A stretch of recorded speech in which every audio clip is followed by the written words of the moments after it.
पंचवटी टोळक्याचा धुमाकूळ, अनेक वाहनांच्या काचा फोडल्या. नाशिक येथील कृष्णानगर भागातील मारुती मंदिर परिसरात रविवारी रात्री उशिरा टवाळखोरांच्या टोळक्याने धुमाकूळ घालत दहशत माजवण्याचा प्रयत्न केल्याची धक्कादायक घटना समोर आली आहे. काही अज्ञात टवाळखोरांनी एकत्र येत निलेश रणमाळे या युवकावर प्राणघातक हल्ला करण्याचा प्रयत्न केला.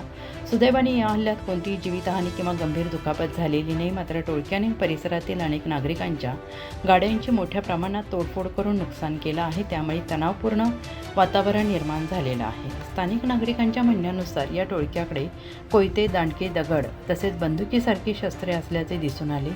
रात्री सुमारे 10 वाजण्याच्या सुमारास ही संपूर्ण घटना घडल्याचे सांगितलं जात आहे. अचानक झालेल्या या प्रकारामुळे परिसरात भीतीचं वातावरण पसरलेलं आहे. यासाठी पोलिसांनी कठोर कारवाई करावी अशी मागणी करण्यात आली आहे.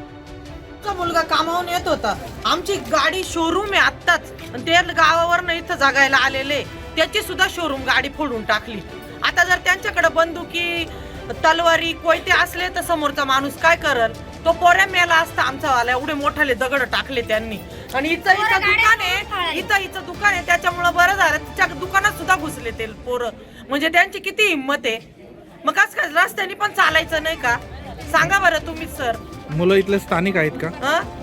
कोणते मुलं? जे आता तिथले नाही इथले नाही. ते एक पण आमच्या इथले नाही कोण. आणि जे हल्ला झाला ना ते मुलं आमच्या इथलेच आहे. हा, किती जण आहेत ते जवळपास? इथले किती जण आहेत? इथले आता सगळ्यांच्या गाड्या येतो तर सगळे मुलं पळून गेला. तर संध्याकाळी दमून थकून आल्यावर बसतात थोड्या वेळ. काय गुन्हा करता का ते? बसतात थोडस. माणसाला काय होतं एकमेकांमध्ये मुलांमध्ये बसले तर.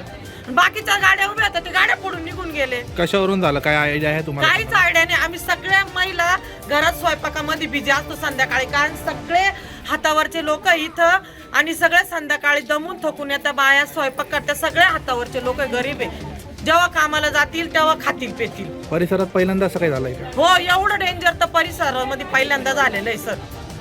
काय सांगणार आपण तर प्रश्न? याच्यावर आहे ना एकदम कडक कायदा झाला पाहिजे, मी तुम्हाला सांगून देते. कारण उद्या जर एखाद्याच्या जीवाशी गेला असतं तर काय केलं असतं सांगा बरं तुम्ही. लहान लहान मुलं आहे सगळे, आमच्या मोठे मुलं नाहीये.